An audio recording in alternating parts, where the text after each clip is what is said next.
Y quiero un poco redondear y les voy a levantar todo en la plataforma sin problema para que tengan valores normales. Pasa lo siguiente, el doctor, por supuesto, el doctor Sebastián es mucho más indicado para contarles los valores más actualizados. ¿Por qué? Porque él es, era director ahí del laboratorio de emergencias médicas y él les puede decir los valores que se usan, obviamente, en emergencias, ¿verdad? Pero acá les hicimos un resumencito para que ustedes tengan y no se olviden de los iones más importantes para que tengan un poquitito conocimiento, punto uno, del valor normal y otro de la nomenclatura que se usa. Eso es lo que es importante que sepan. Por ejemplo, ahí le tenemos al sodio. El sodio es uno de los átomos más abundantes en el líquido extracelular. Está muy bien distribuido, ¿verdad? En lo que se llaman líquidos corporales, sangre. ¿Por qué se usa sangre aparte? Porque sangre se le tiene en cuenta como tejido. ¿Se acuerdan de eso, verdad? Sí, profe. O sea, a la sangre ustedes cuando estudian le van a estudiar como un tejido. Se estudia de hecho en histología, en anatomía patológica, ¿verdad? Como tejido. Y los demás líquidos corporales sería, por ejemplo, líquido cefalorraquídeo, líquido pleural, líquido acítico, líquido sinovial, incluso saliva, ¿verdad? Jugo gástrico, jugo pancreático. Entonces, vamos a ubicarnos un poco en los valores. Si bien, y atiendan bien una cosa, cada espacio de nuestro cuerpo tiene su valor, así como tiene su pH, la sangre tiene su pH, qué sé yo, la orina, cada uno tiene su pH. También tenemos los valores de esto, de los elementos que ustedes le llaman electrolitos, que más adelante en metabolismo vamos a dar el balance hídrico que tiene que tener una persona. Es uno de los elementos fundamentales realmente. ¿Por qué? Porque una persona que está desequilibrada en cuanto a sus electrolitos siempre tiene problemas. Y que lo primero que se hace en un paciente que llega al hospital y le ponemos la vía y a través de esa vía le vamos a equilibrar todos sus electrolitos, su azúcar, qué sé yo, le podemos poner drogas, ya se hacen la idea, ¿verdad? De un paciente acostado en la camilla con su vía y ahí en base a los datos laboratoriales podemos llegar a conclusiones adecuadas. Bueno, entonces tenemos vamos a decir, por un lado, sodio. El sodio se dice natremia porque la abreviatura de sodio es Na, natrum, ¿verdad? De su nomenclatura en griego, en latín. Y ahí tenemos la natremia, que sería 136 a 146 miliequivalentes por litro. ¿Y qué era un equivalente? A ver si se acuerdan un poco vamos a mirar un poco si les puedo mostrar una imagen. ¿Se acuerdan ustedes lo que era un equivalente? Sería una cantidad de concentración, doctora. Exactamente. Es una concentración, ¿verdad? En química, nosotros tenemos, a ver un poco, tenemos algunos detalles que tener en cuenta. En primer lugar, el espacio que ocupa un átomo, ¿verdad? Eso es infinitesimal. Prácticamente es imposible tenerle en cuenta a un átomo de manera macroscópica, ¿verdad? No podemos.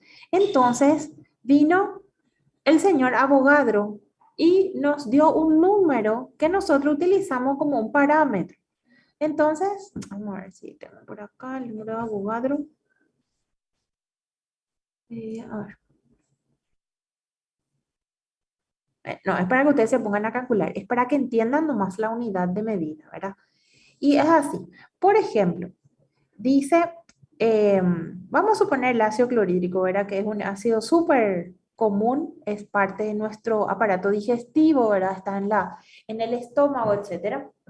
El ácido clorhídrico está compuesto, como ven acá, de hidrógeno y cloro, pero en contacto con el agua se disocia y se queda cloro, que le llamamos cloruro, y se queda protón, el hidrógeno, que le llamamos protón, ¿verdad?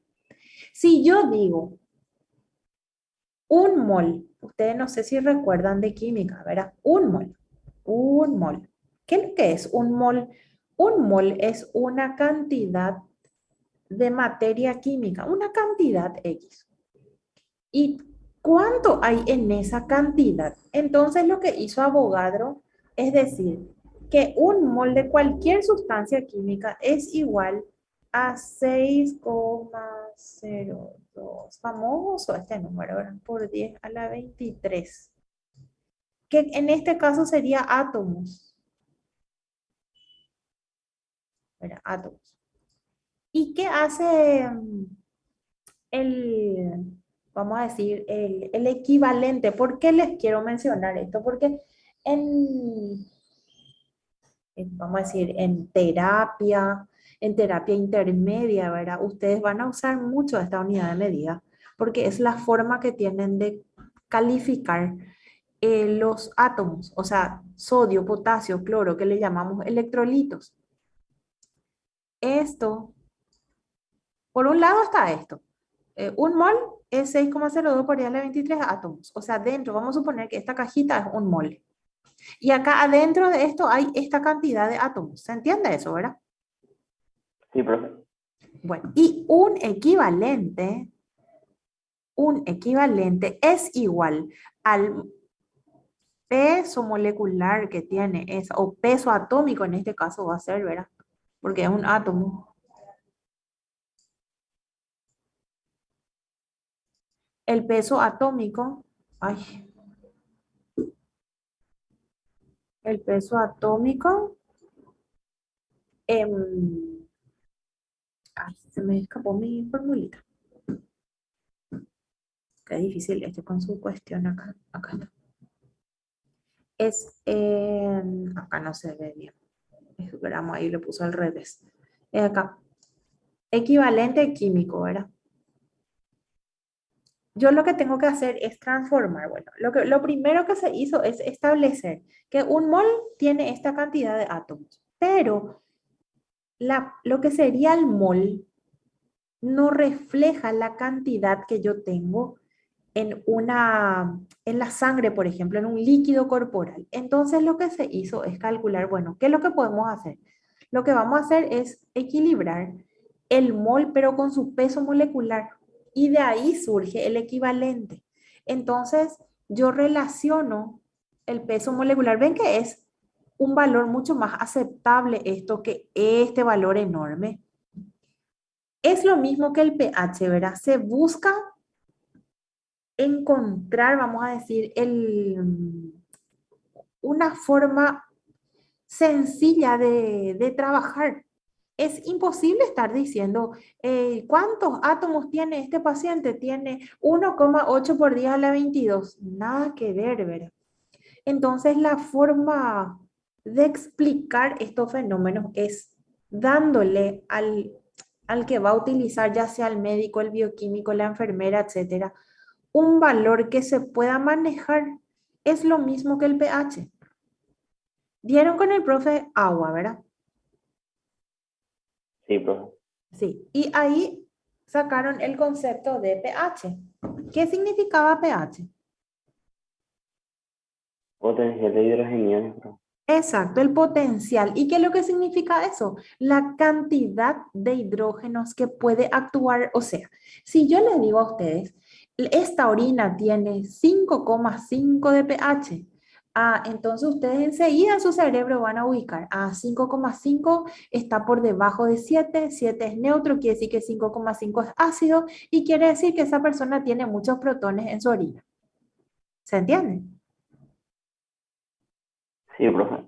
Ese estilo de nomenclatura lo que ustedes tienen que tener, porque el médico pues no puede estar perdiendo tiempo. Eso es abismal, o sea, está mal, no pueden perder tiempo ustedes. ¿Y qué tienen que hacer? Acelerar el proceso. ¿Y cómo? Dando datos más concretos. Entonces, uno de los datos que se trató de hacer más fácil fue el pH. Y en los otros datos que se trató de hacer más sencillo para la explicación fue encontrar una manera de explicar esos moles, ¿verdad? La cantidad tan grande de moles que teníamos en un lenguaje más sencillo, vamos a decir. Y Sería más o menos así, ¿verdad? Lo que hicimos, digo, porque bueno, los científicos hicieron, es tomar el peso molecular de la sustancia que yo estoy analizando, dividido la cantidad de moles, y eso sale equivalentes. Por suerte, ustedes esto no van a calcular. Lo que ustedes sí tienen que hacer es interpretar. Y para eso, normales. ¿Y cuál sería entonces, si yo les pregunto, cuál sería el valor normal de sodio? El sodio se mide en la sangre. ¿Y cuál sería su valor? 136 a 146 mil equivalentes por litro de sangre. Se dan cuenta que es una cantidad chiquitita, pero es un parámetro súper importante porque el sodio es un átomo tan activo que puede incluso aumentar la presión sanguínea. ¿Qué es lo primero que le van a decir a su paciente cuando se presenta en la consulta y tiene un aumento de la presión sanguínea? Qué famoso le decimos, deja de comer Al profe. sal, ¿verdad?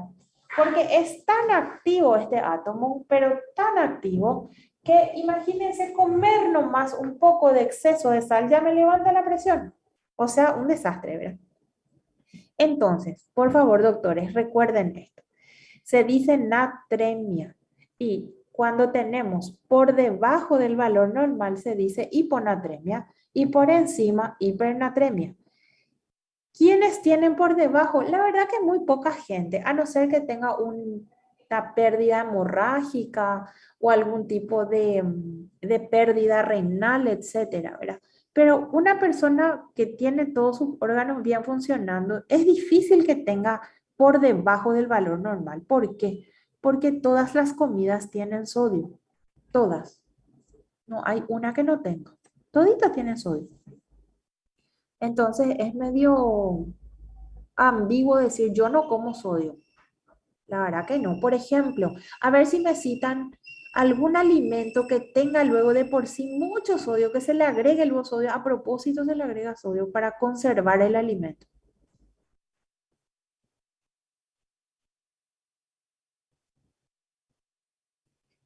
No es la carne. Bueno, la carne, si va a hacer cecina o algo así, sí puede ser. Pero si la carne normal, no tanto. Un producto que ustedes compren y que es derivado de la carne también, que es riquísimo y tiene mucha sal.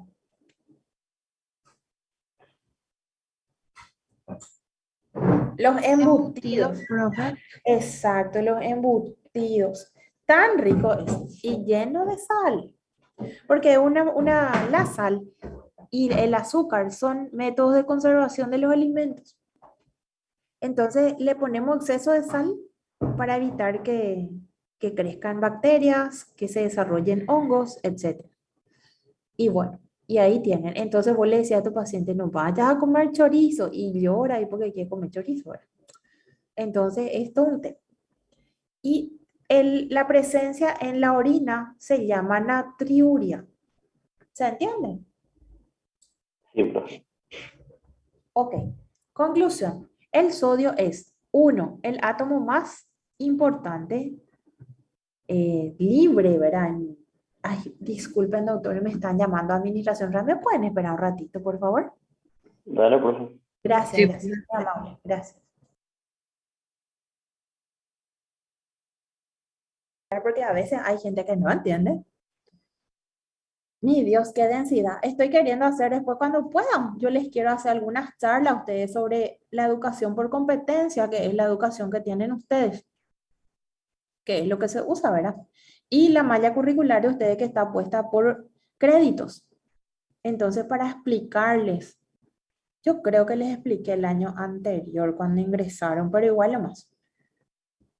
¿Tienen ustedes el resumen? Disculpen que les hable, pero justo salió el tema. ¿Tienen ustedes el resumen de la malla curricular?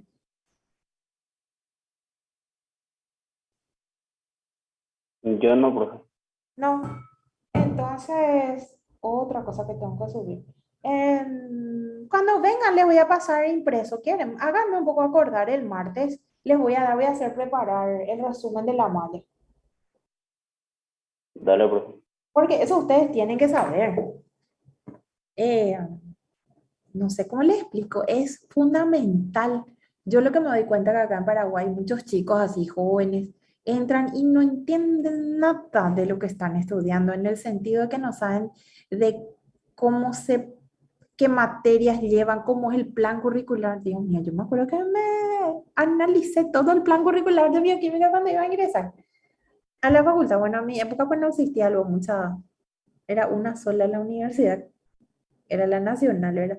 Pero igual lo más, me gustaría que sean ustedes conocedores de la malla curricular, la que están cursando, es muy importante.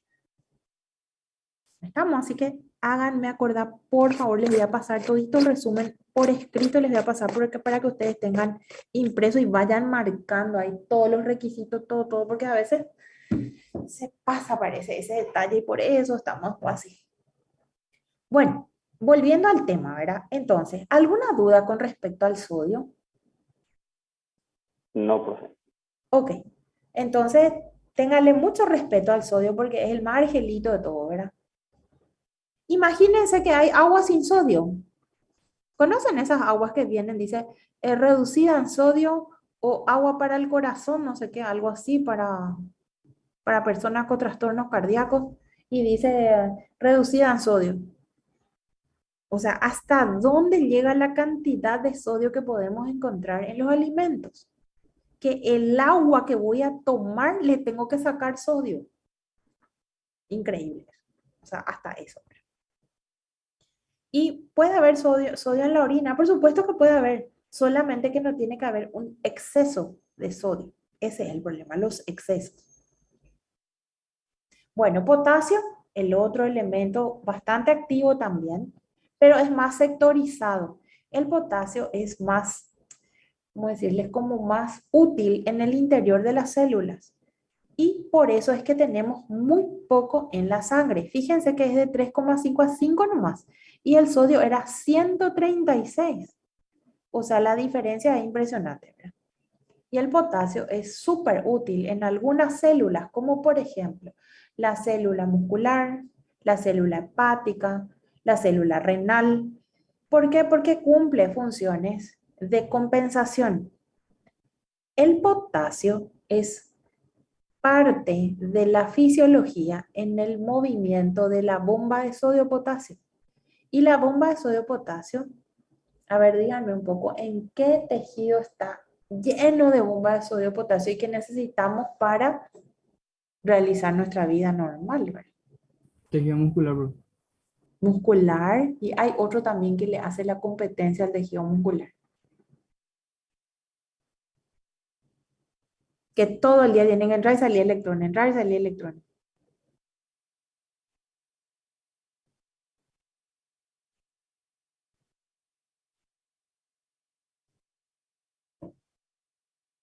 El Músculo tejido. cardíaco, profe.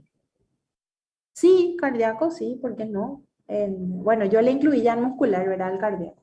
Pero sí, por supuesto. No se olviden del tejido nervioso, ¿verdad? El tejido nervioso que tiene esa... vieron que entra y sale electrones y para compensar están las cargas positivas. ¿Y quiénes dan las cargas positivas? El sodio y el potasio. Siempre acuérdense de eso. Entonces se llama, y hay dos formas de decir. Puedo decir kaliemia o puedo decir potasemia.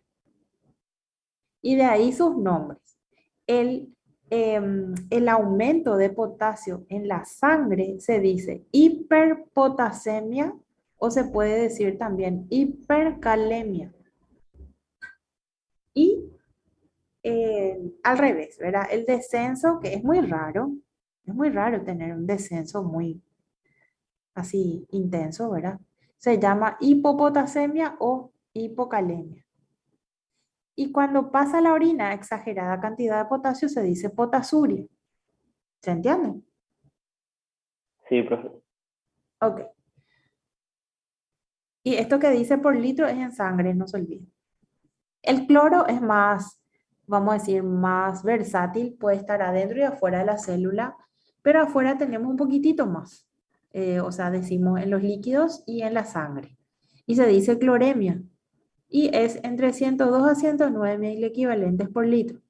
Y se dice hipocloremia cuando tenemos menos de la concentración normal e hipercloremia cuando tenemos aumento. La verdad que el cloro no hay tanto efecto de cambio radical. Sí tenemos sus rangos que cambian, sobre todo en pacientes que usan muchos electrolitos, como por ejemplo los deportistas, verá que manejan muchas variaciones. Por eso es que el deportista siempre tiene que estar con su bebida que le permite restaurar sus electrolitos, ¿verdad? En, qué sé yo, como que se llama Gatorade, ese que azul no me acuerdo. Powerade, ahí está. Power. Exactamente, que les da los electrolitos.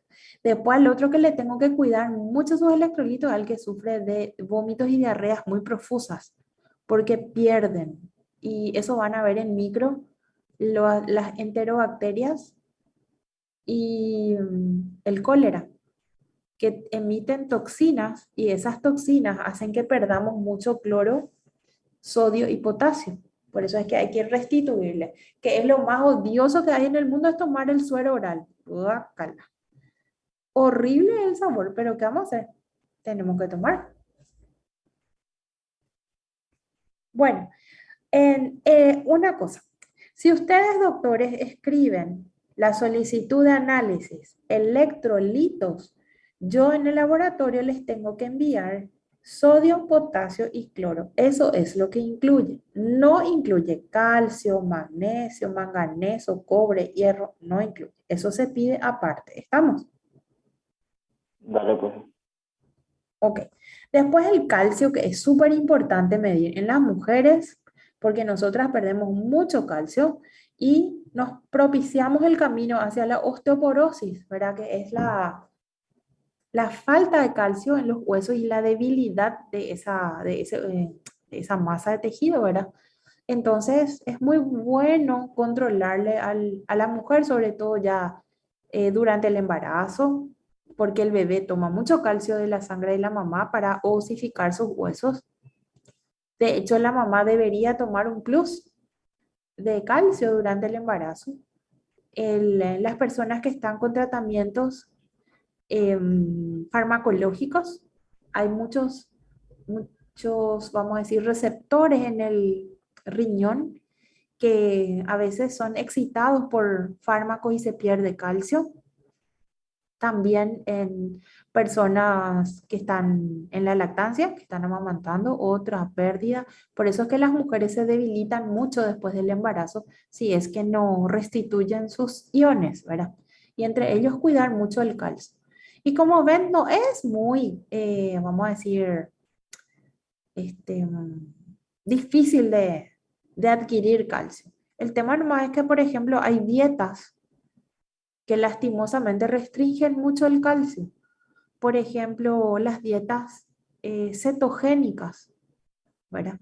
Porque hay personas que a la dieta cetogénica le quitan, por ejemplo, el queso o le quitan la leche, o las que son veganas muy estrictas, que no quieren luego, porque está pues el ovo lacto vegetariano, que sí acepta productos animales, pero no la carne, ¿verdad?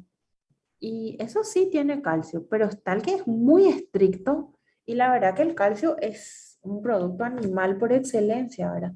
Así que tengan un poco en cuenta ese detalle. Se dice calcemia al valor normal en la sangre, que va de 8,7 a 10,2.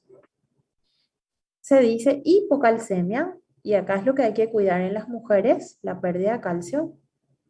Y la hipercalcemia es raro. Por ahí alguien abusó del consumo de calcio y otra vez consumió algún fármaco que viene preparado con dosis altas de calcio.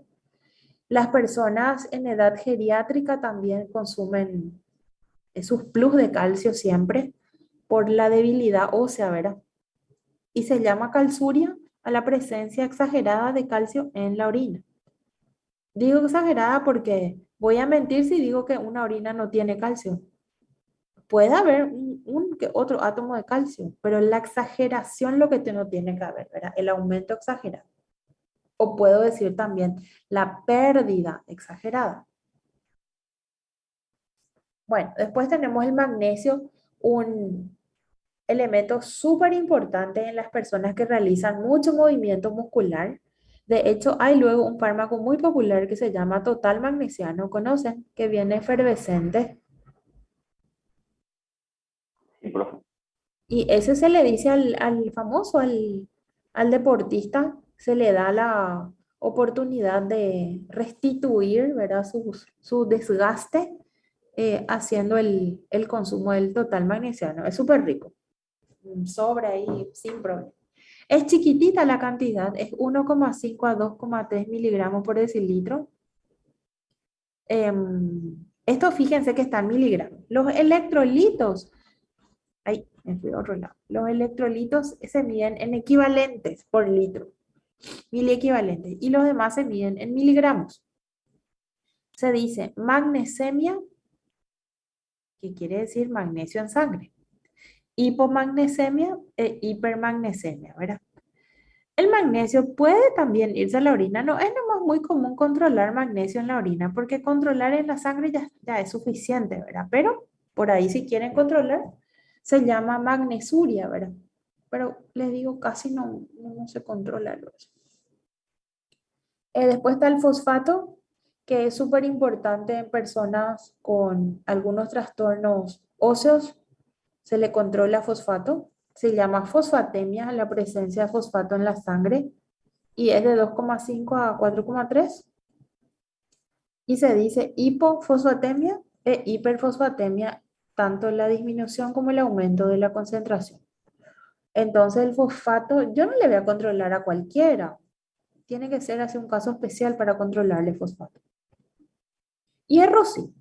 Hierro es un átomo que debería ser controlado en niños, en adolescentes, en embarazadas, en personas que nosotros tengamos sospecha de pérdida de hierro de alguna manera. Gente que se hace operación para reducir el estómago, o sea, todo lo que es gástrico, ¿verdad? El balón, el corte del estómago, el bypass gástrico, lo que sea, porque el hierro es un átomo medio difícil de absorber. No es que se absorbe tan fácil. Y de ahí tenemos unas, vamos a decir, unas carencias de hierro. La gente que tiene infección por Helicobacter pylori, por Campylobacter, suele perder hierro. Y a ver un poco, yo recuerdo varios casos que tuve en microbiología de gente con Helicobacter que hizo una anemia galopante justamente por su pérdida de hierro debido a la infección bacteriana. Bueno, entonces, y hay gente que no le gusta comer los alimentos con hierro. No le gusta el poroto, por ejemplo. No le gustan las legumbres. Y ahí no tiene buen hierro, ¿verdad? Bueno, se dice sideremia. ¿Ustedes saben lo que es una siderúrgica? ¿Una empresa siderúrgica qué es?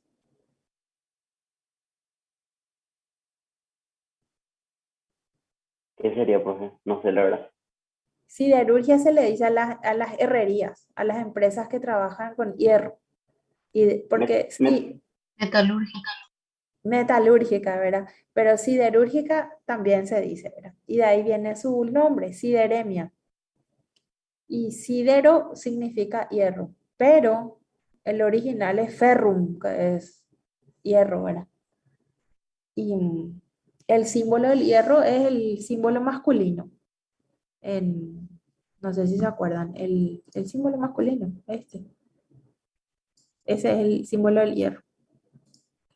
Y es el símbolo del auto Volvo. Me acuerdo porque fue mi primer auto en la vida. Y tiene el símbolo del hierro, porque era construido de hierro originalmente, ¿verdad? Ahora ya cualquier cosa. Pero originalmente se construía solo de hierro. Por eso ese es el símbolo del Volvo. No sé si conocen. Sí, profe. Dios mío. Lloré cuando vendí mi auto, pues no quería vender, pero consumía demasiado combustible. En fin. Bueno, entonces hierro controlar en esos pacientes. Fíjense la cantidad, qué grande es la diferencia. 41 a 141 microgramos por decilitro. O sea que depende mucho del estado, perdón, de la edad fisiológica. Hay personas que pueden tener menos y personas que deberían tener más. Por eso el rango es bastante grande. Y eso es lo que ustedes deberían controlar de acuerdo al tipo de paciente que van a tener. Los pediatras manejan un valor, los ginecólogos otro valor, la persona que va a hacer, el médico que va a hacer geriatría tiene otro valor. Así que es para que vean un poquitito el rango, ¿verdad? Y se dice hipersideremia cuando aumenta, cosa que es medio rara porque es difícil tener una exageración de hierro en sangre. Y la hiposideremia sí se puede dar en el caso de las personas que tengan sangrados, parásitos, infecciones digestivas, etc. Ahora, hay personas que han tenido tanto daño en su intestino, ¿verdad? Que ya no pueden absorber hierro. ¿Y qué se le hace? Se le inyecta. Y lastimosamente, ¿conocen el sulfato ferroso? El sulfato ferroso, eso que se le da a las personas que están con anemia. Pero cupín puede ser uno, profesor. Ferrocupina, exactamente. Mira un poco acá.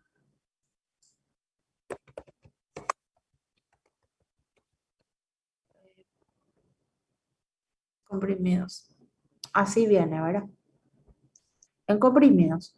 Y no sé, no muestran más la pastilla. Es horrible la pastilla. Tiene un sabor espantoso.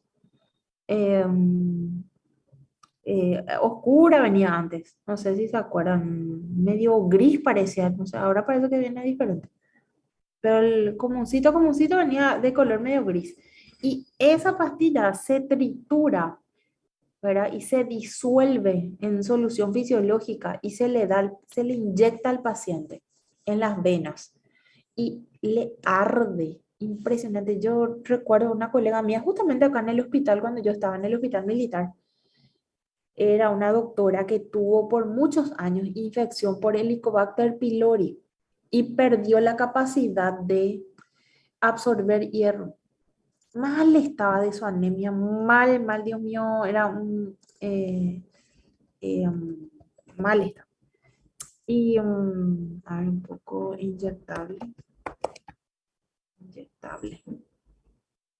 Así, ¿verdad? Y esto es lo que hay que ponerle. Y le quema la vena, o sea, es muy irritante. Y yo le veía a la pobre así su vena, como se inyectaba. O sea, al inyectarle, ¿verdad? Cómo se inflamaba la vena. Y esto ya es un caso crítico. Quiere decir que no absorbe nada por vía digestiva. Y complicadito eso. Toda su vida se va a tener que inyectar. Lo que sí sé es que esa doctora siguió un tratamiento de restitución, o sea, para tratar de mejorar su intestino otra vez y que pueda absorber. Y de ahí el uso por ustedes los médicos y bueno, por todo el mundo, ¿verdad? De las dietas detox, las dietas desintoxicantes y las dietas que alivian la mucosa intestinal. ¿Escuchaban hablar de eso alguna vez? Sí, profe. Sí, a mí me pasó el año pasado, les cuento. El doctor Gilpeta me atendió y que el profe de fisiopato. Y abusé, así mismo, abusé con los picantes. Amo los picantes, me muero por los picantes. Y yo hacía preparar luego los picantes en mi casa con la señora que trabaja en mi casa. Me preparaba así unos picantes deliciosos. Irrité todito mi intestino. Con eso les digo todo. No podía comer más nada después. Nada. Ni mate ya no pude tomar. Quería llorar. Por 6 meses no pude tomar más nada. No comí más picante. No comí más chocolate. Flaquita estaba, ahora engordé todito raro porque ya puedo comer. Pero les digo, doctores, que yo siendo bioquímica y sabiendo que me puede hacer daño, igual comí. Porque yo olía nomás ya el olor al picante y ya se me hacía todo agua en la boca, ya demasiado quería comer. Pero yo no podía parar, yo no, es que comía así 2 cucharitas, yo me comía el pote entero, así, el pote entero, así, el frascazo que me hacía, el frasco, así, yo, todito. Entonces yo soy una paciente medio caprichosa, les cuento. Así que si me tocan ustedes por el hospital, corran nomás luego de mí, que me atienda otro que no me conoce. Imposible la vida sin picante. Ay, yo quiero comer y no puedo todavía comer. Eh, me muero lo por comer. Algún día antes de morirme que tengo que comer otra vez. Pero demasiado que ya es rico el picante, no sé. Me decía lo mi esposo, te va a hacer daño, te das cuenta que exagera y te va a hacer daño, me decía. Pero no me importaba 3 pepinos a mí, igual no me comí. En fin, pero bueno, para que vean, a sabiendas, igual me enfermé. Y yo después dije, ay, me enfermé. Y claro, sos una boba, me decía. Claro que te vas a enfermar si que te comiste hasta el oído. En fin, bueno, así estamos. Entonces, así, doctores. Conclusión. El hierro, súper mega importante. Lastimosamente es un átomo bien complicadito. Ustedes seguramente con el profe estudiaron la hemoglobina, ¿verdad? Que tiene que utilizar hierro ferroso justamente para ensamblarse. Y tenemos muchos pasos para poder absorber. En la boca, en el estómago, en el intestino, su absorción, transporte en sangre. No, es simpático el hierro, pero muy necesario. Por lo tanto, yo les diría, contrólenle a su paciente una vez al año por lo menos hierro, sobre todo pacientes críticos, embarazadas, niñitos en crecimiento, el adolescente, la adolescente que está en sus primeras menstruaciones y que puede perder mucho hierro por ese motivo, ¿verdad?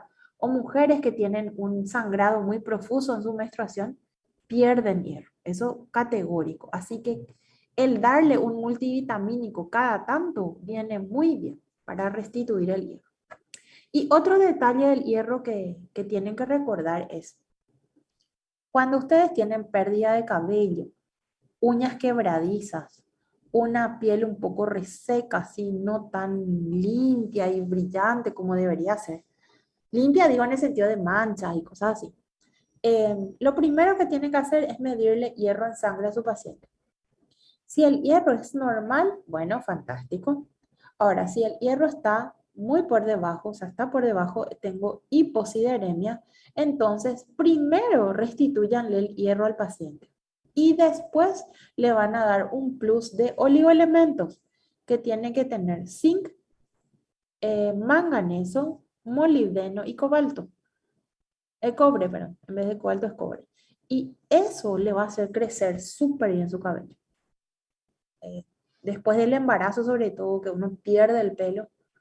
Bueno, de viejito uno pierde más lo el cabello, ¿verdad? Pero de joven, bueno, puede estar perdiendo el cabello. Entonces, háganle un poco un seguimiento con el hierro.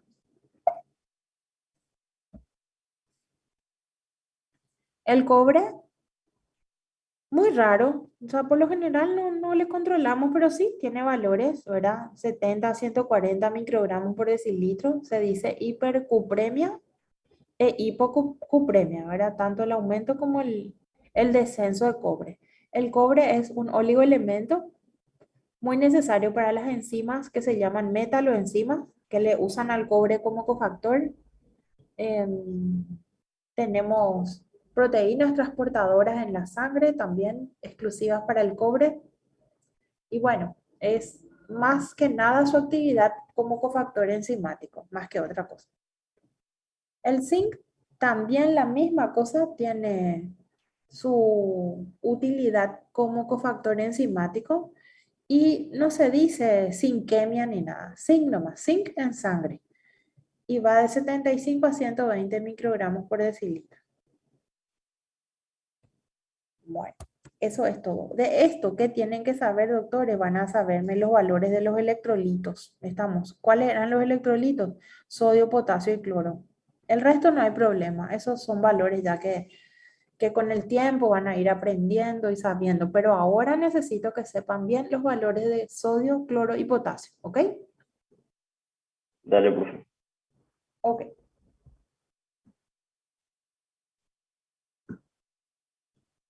Bueno, a ver. Un ratito.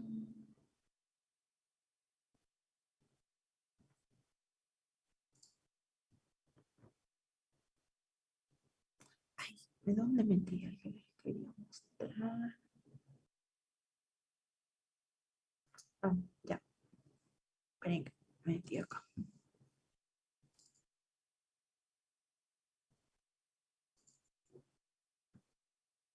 Bueno. ¿Y dónde medimos esos electrolitos que recién vimos? ¿Cómo medimos o cómo realizamos la medición de este valor que es tan importante en medicina? Se llama gasometría. Entonces, atiendan bien. Si ustedes van a solicitar evaluar átomos libres en la sangre, van a pensar así. Primero, electrolitos, ¿verdad? Pero pasa que electrolitos tienen mucha relación con estados patológicos muy graves. Entonces, por lo general, electrolitos se le pide a personas con trastornos renales, diabéticos, personas que están consumiendo drogas que le hace perder esos electrolitos y pacientes en terapia. El paciente en terapia es el candidato número 1 a hacerse el control de los electrolitos, siempre. Ahora, tenemos otra vez sectorizado el pedido de análisis. Entonces sería lo siguiente. Cuando ustedes están en la terapia intensiva, tienen un protocolo que van a seguir. Y uno de los análisis que sí o sí se hace es la gasometría. Entonces, ¿qué incluye este análisis que es tan crítico para el paciente? Incluye lo siguiente. Se le va, fíjense lo que dice su nombre, gasometría, ¿verdad? ¿Qué a ustedes les suena eso? Gas.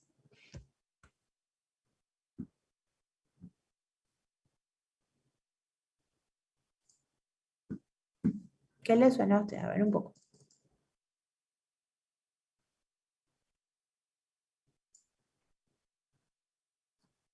Hay una escala, esperen que un ratito. A ver, doctores, ¿qué les suena a ustedes gasometría? Gasometría.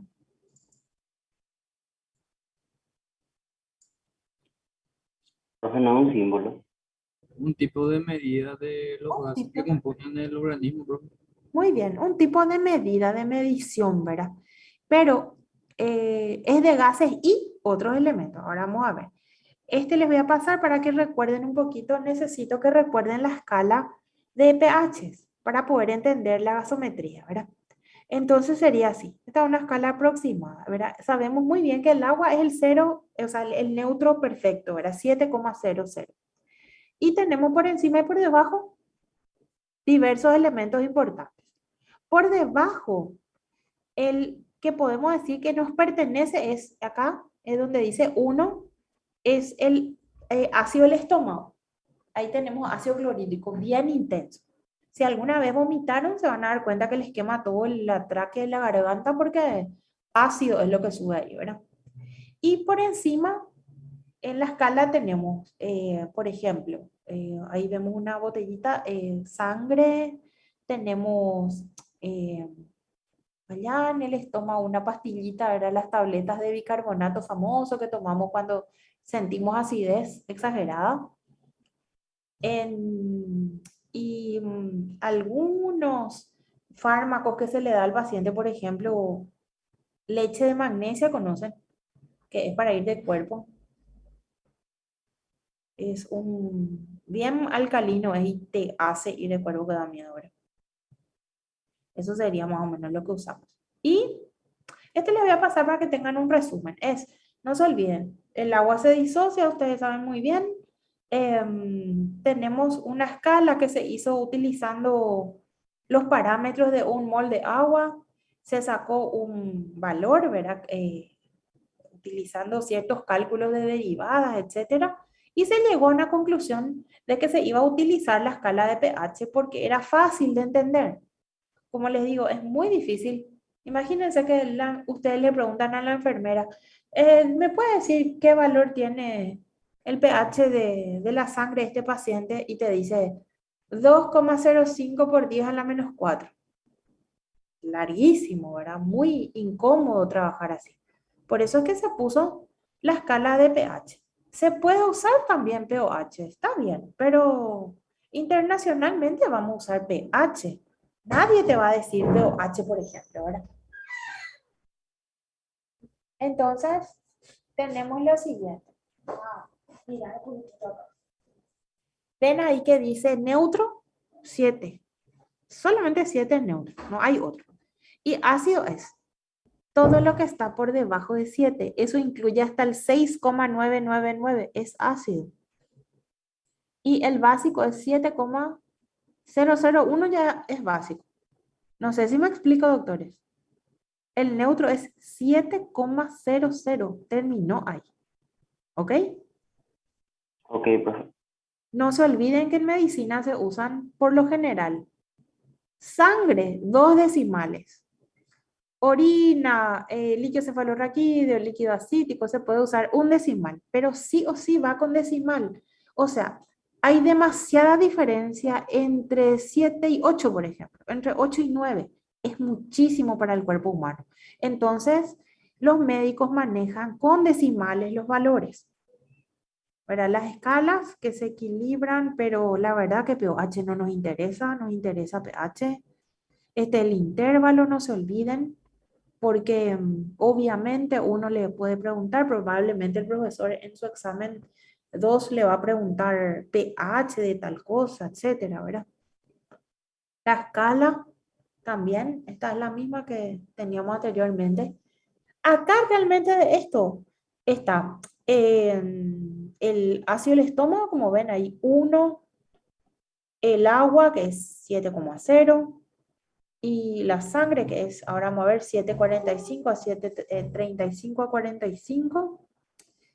Hay algunos, ven ahí dice stomach tablets, que sería las tabletas esas famosas, ¿cómo es que se llama? Para que uno toma después de una borrachera o de una mala comida.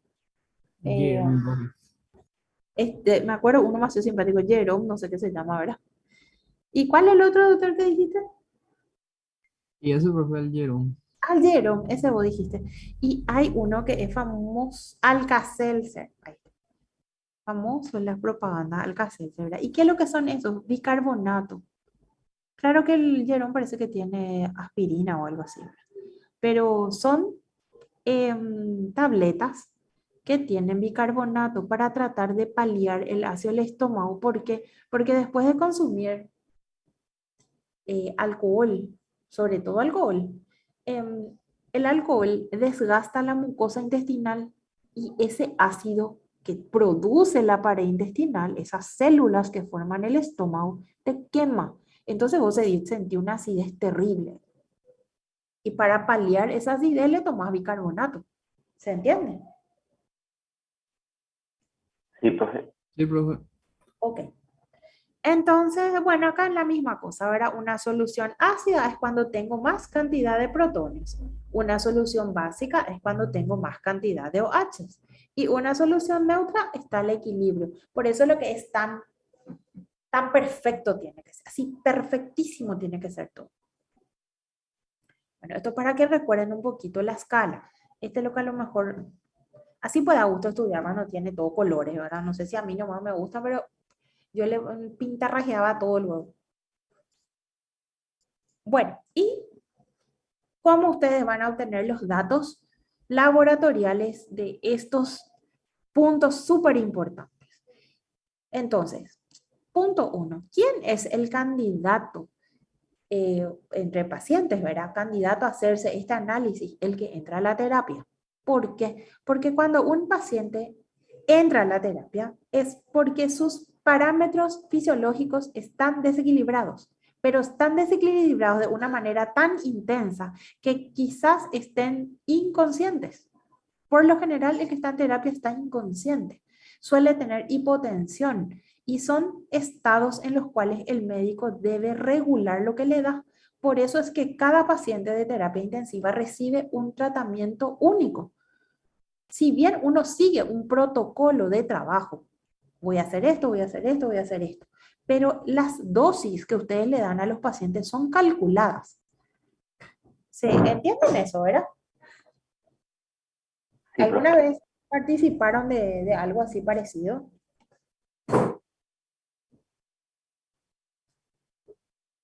Yo la verdad que no, profe.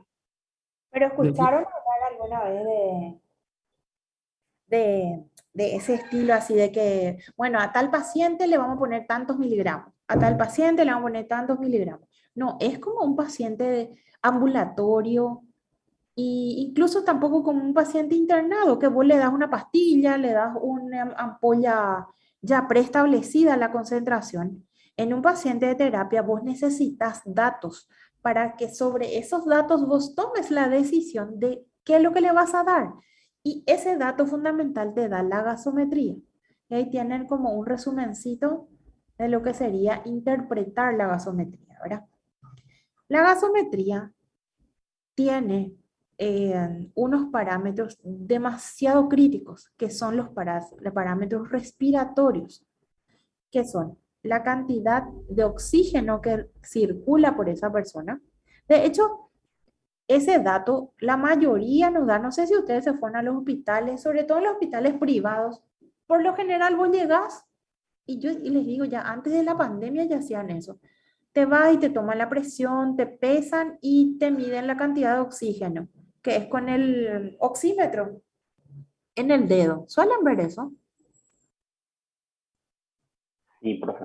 Sí, O profe. sea, ¿verdad? El médico de planta, ¿verdad? El médico que está haciendo consultorio, urgencia, esos datos necesita el peso del paciente, cuál es su presión sanguínea y la concentración de oxígeno.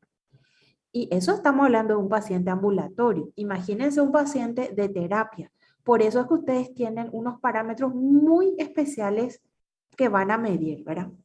Y ahí está, en la sangre los gases disueltos, ¿verdad? Por lo que se define la presión que ustedes reciben es parcial. A ver, díganme una cosa, ¿cómo es el sistema circulatorio del humano? ¿Es abierto o cerrado? Cerrado, profe. Cerrado, muy bien, porque yo tengo conductos. Ahora, ¿cuál es el problema de esto? Que yo no puedo medir la presión absoluta.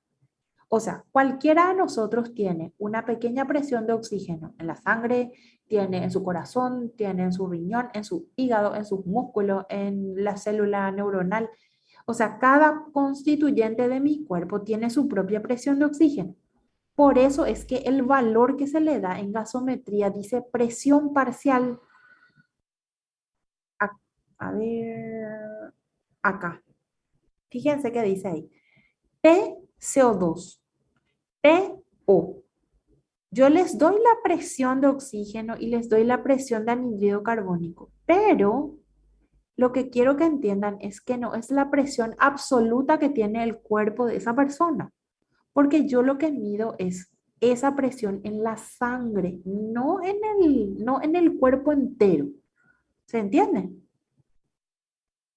Sí, profe. Ok. Entonces, la gasometría no es una técnica de rutina, sino que es una prueba de urgencias que se debe analizar rápidamente y que se hace a pacientes muy graves. Y acá hay que recalcar esto y cuando estén acuérdense de mí, cuando estén en emergencias médicas, el doctor Sebastián Mendoza le va a poner, pero a cada cosa que ustedes piden. Cuidado con el doctor, ¿eh? Le va a decir, ¿por qué usted pide esto? Mire que no es paciente de urgencia. ¿Por qué está pidiendo? Famoso. Entonces, ustedes con propiedad le van a decir, doctor, yo pido esto porque el paciente tiene tal cosa, ¿verdad? ¿Y de dónde se saca la sangre? Se saca de la arteria, porque es el único lugar en donde voy a poder medir una presión adecuada de oxígeno. ¿Se entiende? Sí, profe. Conclusión, nunca jamás en la vida se puede hacer una gasometría de la vena, porque en la vena no voy a tener la cantidad de oxígeno necesaria. Entonces voy a hacerlo en sangre arterial, condición fundamental, o si no, no se hace. Y en los niñitos, ven, se puede sacar sangre capilar, porque ellos tienen, acuérdense, el sistema cardiovascular del bebé late mucho más rápido. Entonces su circulación es más rápida y se acepta sangre del talón porque sus venitas y arterias están muy pequeñitas. Entonces se puede, ¿se entiende? Se puede aceptar. Dale, profe. Ok. Bueno, entonces, bueno, esto yo puse nomás acá para recordar, ¿verdad? Obviamente, no, por lo general los médicos no sacan esto, se le llama al especialista, son técnicos especialistas en extracción sanguínea que te hacen en un segundo. Es dificilísimo sacar sangre de arteria, pero el que sabe con los ojos cerrados te saca. Por eso, denle nomás al que sabe que saque, ¿verdad? Que no haga no metamos la pata, ¿verdad? Y tener muchísimo cuidado porque esa sangre debe ser analizada inmediatamente. ¿Qué sería lo ideal? Que cada terapia tenga su propio gasómetro. Entonces no existiría la necesidad de cargar esa sangre en un tubo y llevar hasta el laboratorio para que se haga el análisis. ¿Por qué les parece que es tan importante hacer inmediatamente el análisis de los gases en la sangre arterial? ¿Por qué les parece que es rapidísimo hay que hacer este análisis? Porque los gases son volátiles, profe. Exacto. Imagínense, ustedes piden una gasometría, ¿verdad? Están en la terapia, piden una gasometría. Se le saca la sangre y se le da al familiar para que lleve a hacer la gasometría en un laboratorio que está afuera del hospital. ¿Por qué? Porque no hay en el hospital. ¿Les parece que ese resultado va a ser confiable? No, profe. Triste es. Te llega, y a mí me pasó porque yo trabajaba en Luca, en un laboratorio, y te traían, pena te da, te traían el tubito así todo mal puesto. Y yo decía, pero este no le va a salir nada. Y vos le haces porque te piden, no, y el doctor metió y el doctor necesita. Y yo con la doctora, ¿verdad? Que estaba ahí, intentábamos explicarle que ya no sirve más esa muestra. Ya no tiene valor. O sea, yo le voy a hacer el análisis, pero va a salir todo mal, porque se perdió todo ya el oxígeno que estaba ahí. Y no, y no, y no, y bueno, y se le hace, se le cobra, se le hace y te da pena. Y el médico quiere explotar de la rabia porque recibe un, por supuesto, y va a decir, esto se hizo todo mal, está mal, claro que está mal. Si por el camino ya se perdió todo el valor del oxígeno y del anhídrido carbónico. Entonces, doctores, es un dato o son unos datos demasiado importantes, los cuales la vida de la persona está en juego. Por lo tanto, exijan también ustedes que sean valores de verdad, que la muestra sea tratada con respeto, porque esa muestra representa al paciente. Yo le tengo a una parte del paciente ahí en mi tubo. Y bueno, ¿qué sería el idealísimo? Que trabajemos con estos aparatos que se llaman gasómetros. ¿Ven cómo está ahí? Se pone directamente en la jeringa y tiene ahí un pequeño palillo, ¿verdad? Aquí es donde se mete, se puede meter el tubo o así. Hay lugares que tienen sería como un pequeño, así, un pequeño conducto de plástico, acá también. Y ahí yo pongo el contacto con la sangre y succiona. Esta máquina succiona la sangre y te dice inmediatamente los valores, así en el acto te dice. Se llama gasómetro. Y esto sería ideal que los médicos dispongan en su propia terapia. Imagínense la ventaja que sería tener esto. Pero bueno, no hay. ¿Qué más hacer? Bueno, ¿se entiende, doctores? Sí, profe. Sí, profe. Bueno, entonces no es una técnica de rutina, comprobar que se saque la muestra de donde corresponde, todo lo que sería correcto, ¿verdad? Controlar el pH, y no se olviden, por favor, yo le voy a decir presión de oxígeno y presión de anhídrido carbónico. Quiero nomás que en su cerebro no se olviden de que no es la presión absoluta del cuerpo humano, sino que es la presión encontrada en la sangre. En la sangre arterial, aclaro otra vez. ¿Y por qué lo que es importante? Porque es la sangre que lleva los nutrientes a las distintas células, incluido el oxígeno. O sea, a partir de ahí, de la arteria, yo puedo saber qué es lo que le llega a las células. Por eso es que se mide de esta manera. Y entonces, yo qué les puedo preguntar? Yo les puedo preguntar en el examen, ¿qué análisis incluye la gasometría o qué datos les puede dar la gasometría? En primer lugar, me va a contar el pH. Y el pH de la sangre solamente varía en un rango muy pequeñito, que sería 0,1 nomás puede variar. Fíjense, de 7,35 a 7,45. Eso es todo lo que puede variar. Después tenemos el bicarbonato. ¿Por qué el bicarbonato? Creo que estos, no sé, le preguntamos a la profe Arami. Ustedes ya dieron en fisiología de la sangre, buffer de la sangre. No, todavía no, profe. Todavía, bueno, cuando den le voy a decir a la profe que les haga acordar esto. ¿Qué tenemos? El bicarbonato. ¿Por qué a ustedes les es importante medir el bicarbonato? Porque el bicarbonato genera el equilibrio en la sangre. Les voy a mostrar algo. O sea, súper importante. Vamos a ver. Ah, no.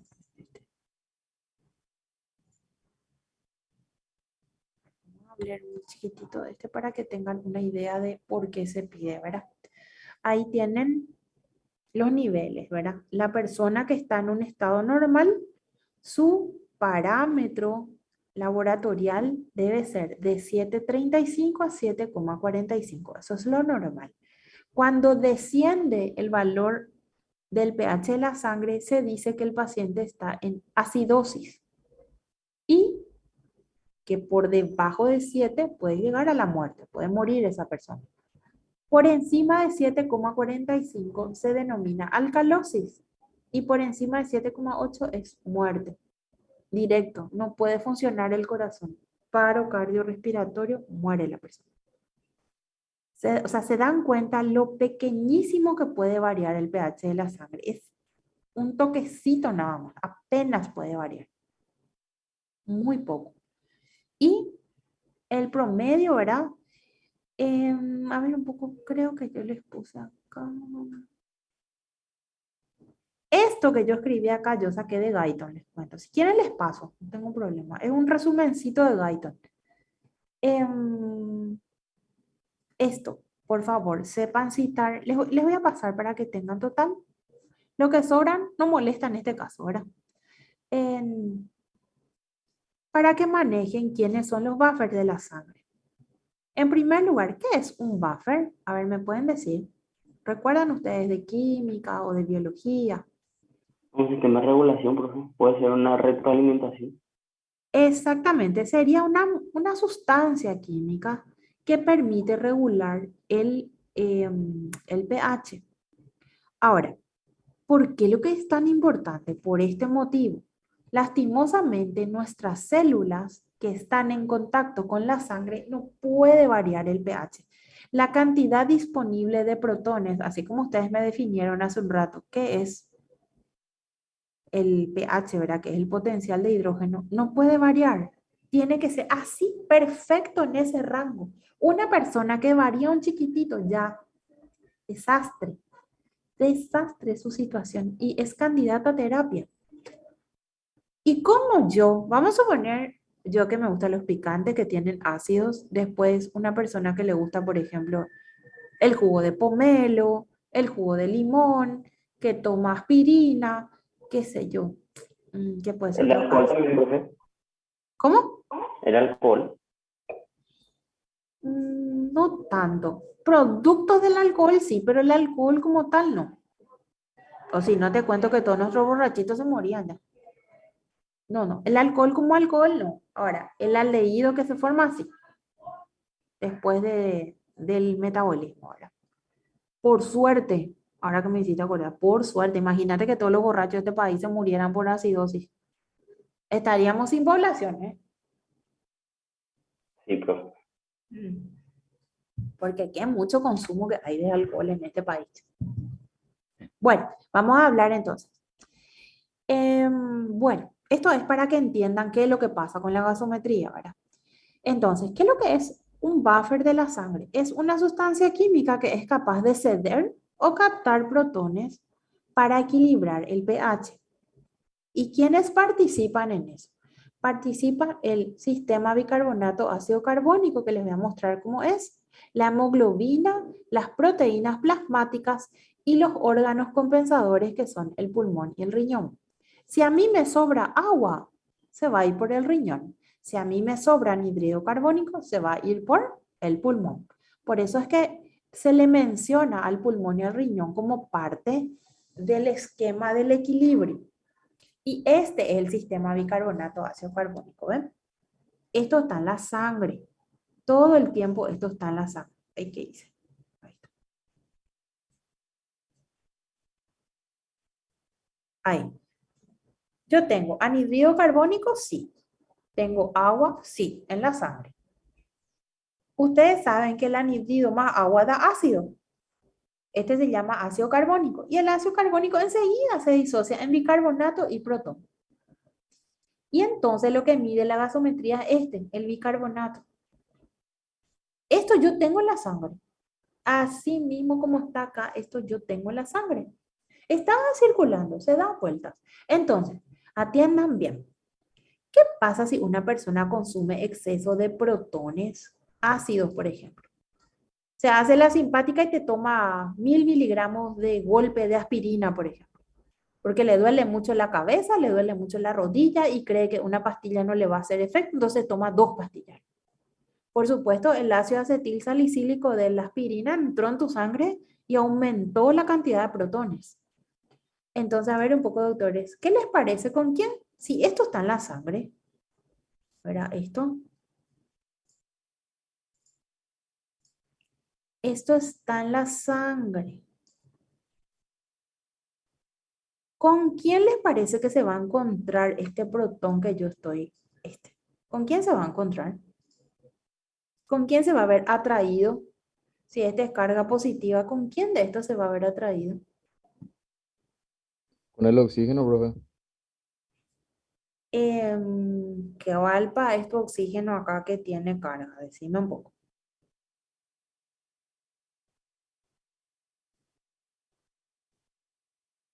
Este tiene carga positiva. ¿Con quién se va a ver atraído? ¿Quién tiene carga negativa acá? Bicarbonato. El bicarbonato, eso sí.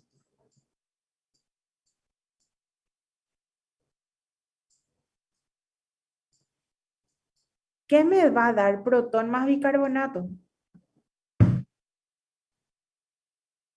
Ácido, profe. Ácido.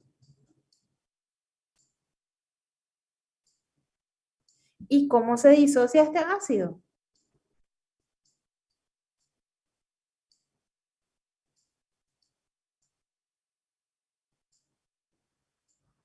Entonces, si yo consumo exceso de ácidos, jugo de pomelo, jugo de naranja, no sé, naranja no tiene tanto, limón, picantes, o se me antojó y tomé exceso de aspirina, lo que sea, ¿verdad? Enseguida este sistema bicarbonato ácido carbónico sale a defenderle a la sangre y genera agua que se va a ir. ¿Cómo voy a eliminar el exceso de agua? Por la orina, profe. Por, Riñón. muy bien, por el riñón, hacia la orina, ¿verdad? ¿Y dónde voy a eliminar el exceso de anhídrido carbónico? La respiración, profe. Muy bien, por el pulmón. Por eso es que se le menciona a esos dos órganos. Esto, doctores, pasa todos los días de nuestra vida. Todos los días. Todos los días. O sea que yo cualquier ácido que coma en mi comida, y de hecho en los alimentos hay más ácidos que bases. Todos los días mi sistema bicarbonato ácido carbónico sale a defenderme. ¿Cómo? Ayudándole con el bicarbonato. Por eso es que el bicarbonato viene dentro de los análisis de gasometría, porque es un dato importante. El médico le ayuda a entender qué es lo que le está pasando a esa persona si tiene el valor de bicarbonato. ¿Por qué? Porque es el primero que reacciona. Enseguida el bicarbonato reacciona y ya se une así que con el protón y ya se forma así que el agua y se va por el riñón y se va por el pulmón el exceso. Terminó ahí. Fantástico. ¿Se pudo equilibrar? Se pudo equilibrar. ¿Se entiende? Sí, profe. Ok. No sé si le quieren sacar foto a este. Profe, viste que vos dijiste si se consume limón y eso podría pasar también si se consume mucho aspartamo, glutamato, monosódico. Y también, también. Todo lo que tiene carga y que te quiera hacer variar el pH, también. Imagínense que esto no funciona, estaríamos todos muertos. ¿Por qué funciona? Es que esto es, no sé si recuerdan, famoso, la primera hoja que uno abre de Guyton te habla de homeostasis. ¿Y qué es lo que es la homeostasis? Mantener el equilibrio. Y el equilibrio de la sangre mantienen estos parámetros. El bicarbonato, las proteínas plasmáticas, la hemoglobina, que actúan de esta misma manera. Pero el bicarbonato siempre es el primero que actúa. Entonces, por eso es que el médico necesita saber el dato del bicarbonato para poder entender qué es lo que está funcionando mal. ¿Ok? Así Ok, que profe. coma su sándwich con su pan de gluten. Espantoso, no sé ni cómo se llama, pan va de chiclado. ¿Cómo era? ¿Qué dijiste, doctor? Glutamato, profe. O Glutamato, aspartamo. pan de gluten, ¿verdad? Ese pan, si quieren con tomar, yo que amo el jugo de pomelo, preparo lo así hiper concentrado, ¿verdad? Después si toman algo ácido, todo pasa por el aparato digestivo y va a chocarse en la sangre, ¿verdad? Porque se absorbe. Y ahí sale a defendernos el bicarbonato. Por eso es muy importante tener este dato. Voy a borrar, ¿ya copiaron? Sí, Sí, profe. profe. Ok. Profe, Sí, el primer buffer o tampón es bicarbonato, después es el pulmón y por último el riñón, ¿verdad? sí, pasa que el pulmón elimina más rápido que el riñón. ¿Por qué? El, Porque el riñón después de 3 días recién creo que actúa, profe, ¿verdad? ¿O no? por ejemplo, vamos a suponer, esta agua se formó en la sangre, pero esta agua está en la sangre arterial y se va a dar vuelta todavía. Después recién va eliminando el riñón. Acuérdate que el riñón depende mucho también de su control hormonal, de las hormonas, depende mucho el riñón. Sin embargo, el pulmón no, el pulmón es directamente presión negativa. Donde hay poco, se va. Y como se supone que yo cuando inhalo oxígeno y exhalo anhídrido carbónico, ya se vaya. En cambio, el riñón sí tarda varios días. Puede tardar varios días. Así mismo. Ya, gracias, profe. Ok. Bueno, ahora vamos a ver el caso de otra situación que puede ocurrir, ¿verdad? Que sería consumir OHs. Es medio raro, ¿verdad? Porque nuestra comida no tiene tantos OH. Y no estoy hablando del OH del alcohol. Son protones e hidroxilos que se liberan de ciertas moléculas orgánicas, sobre todo, ¿verdad? No el OH del alcohol, acuérdense eso. Entonces ustedes me van a decir, esa molécula tiene carga negativa. ¿Con quién les parece que se va a unir acá?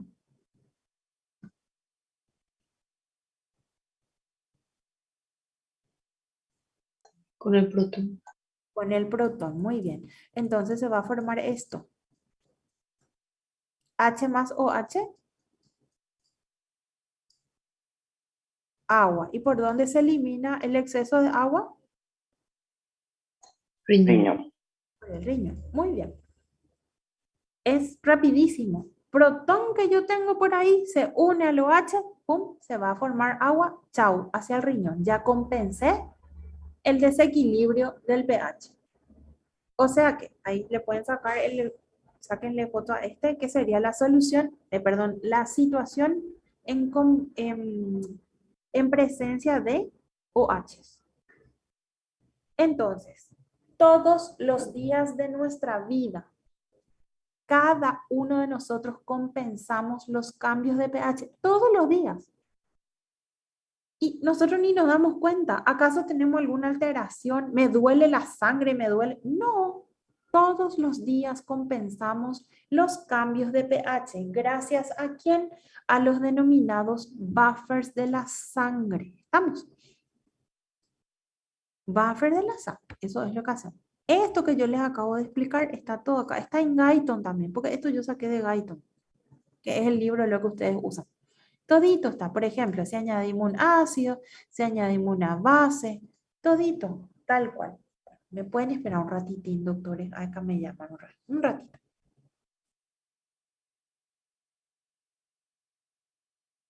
Así que en esto está todito explicado, como quieran, ¿verdad? Por eso les dije que saquen foto, porque a veces es más fácil ver un resumen. Así, a mí me es más fácil en fórmula, ¿verdad? Pero acá está todo explicado.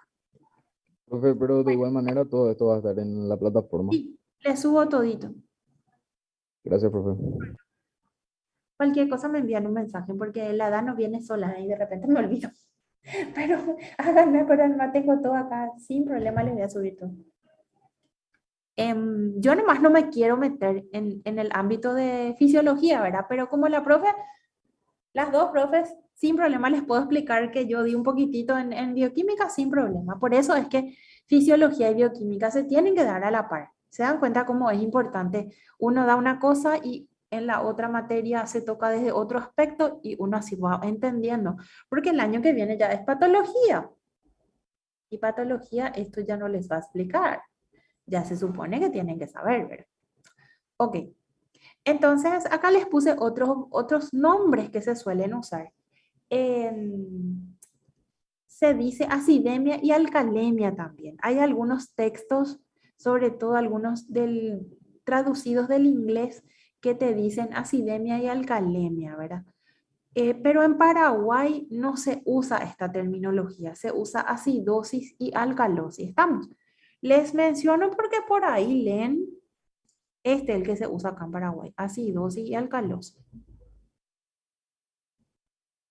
Bueno, y esto simplemente es toda la explicación que yo les di.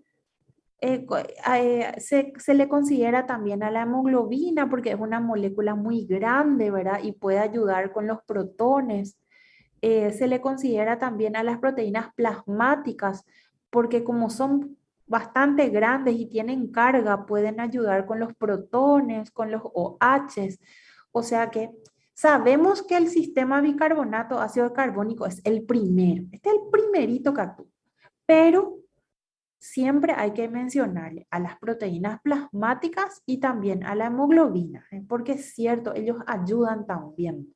Acuérdense que estas proteínas tienen radicales. ¿Se acuerdan que los aminoácidos están formados por radicales? Y hay radicales que tienen carga positiva, otros radicales que tienen carga negativa, y por eso lo que ayudan.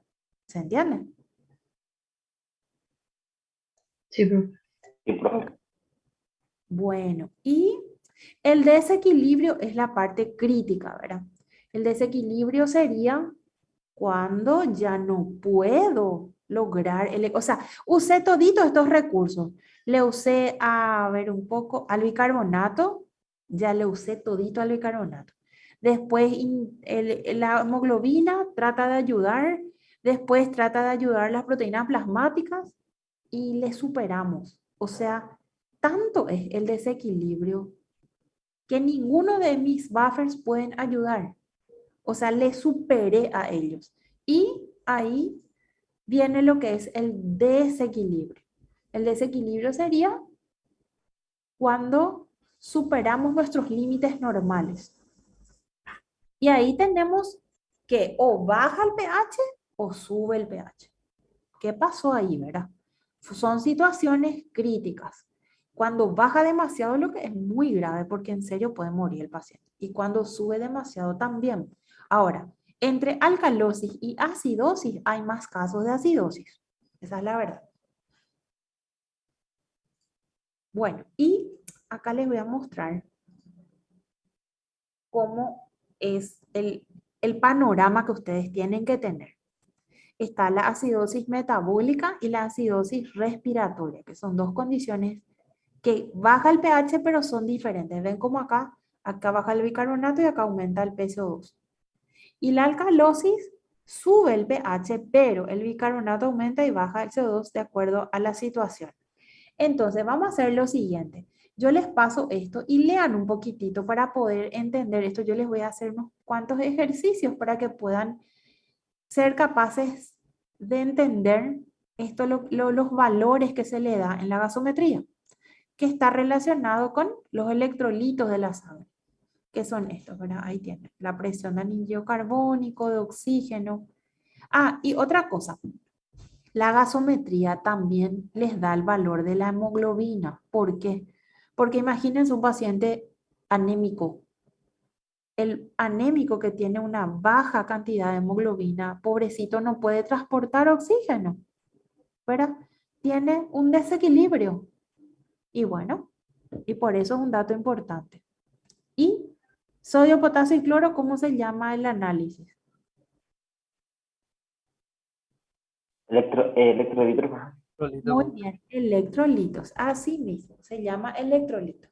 Entonces no se olviden, si ustedes solicitan el análisis gasometría, tiene que venir pH, bicarbonato, presión de anhídrido carbónico y presión de oxígeno, hemoglobina y electrolitos. En total sería 1, 2, 3, 4, 5, 6, 7, 8 datos tiene que traer la gasometría. ¿Ok? Sí, Ok, profe. profe. Bueno, estamos, súper importante.